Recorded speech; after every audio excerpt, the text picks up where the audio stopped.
Chants echoing throughout the Hudson Valley today as a reaction continues to come into the draft opinion leak from our nation's capital. And that draft opinion by the Supreme Court getting some heated reaction from all sides tonight. But there's another major part of the story. How was it leaked in the first place? The Turn to Terra team speaks with several high-profile legal minds with personal connections to the most consequential legal decision in decades. Personally, I was horrified. A leak like this is entirely unprecedented. Attorney Joanna Wright reacts to what's being described as a shattering experience for the nation's highest court. The stakes could not be higher. Never has a draft opinion on such a controversial, politically divisive issue been leaked in advance of the final opinion.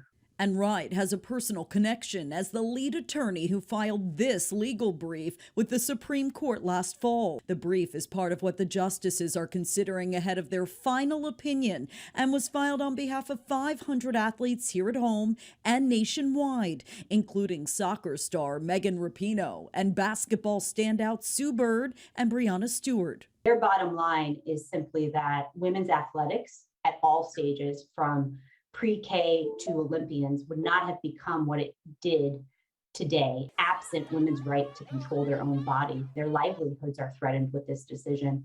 Half the states in the country stand ready to ban the right to abortion. While the normally secretive Supreme Court has confirmed the authenticity of the document published by Politico Monday night, the question of who leaked Samuel Alito's draft opinion remains. And whoever did this should be prosecuted to the full extent of the law, because this really strikes at the heart of democracy. It borders on treason as far as I'm concerned.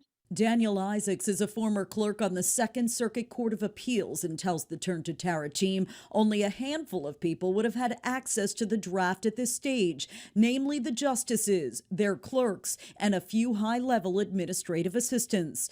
Isaac believes the leak was politically motivated by a left-leaning staff member hoping to turn up pressure in the court of public opinion. Tara, logically was obviously because they didn't like the opinion, and we're hoping to galvanize a reaction to it, to force the court to either backtrack or to have a political impact in the Senate. But Justice Thurgood Marshall's former clerk, Deborah Cohen, is not sold. And I think it's speculation. I think it could be effort to have people see what the consequence will be, others wanting to make sure they solidify the 5 votes. As for what should happen now, I think each justice talks to the clerks and the justices talk to each other. I would call in every law clerk and have them take a lie detector test. Even so, it's possible we'll never learn the source of the leak.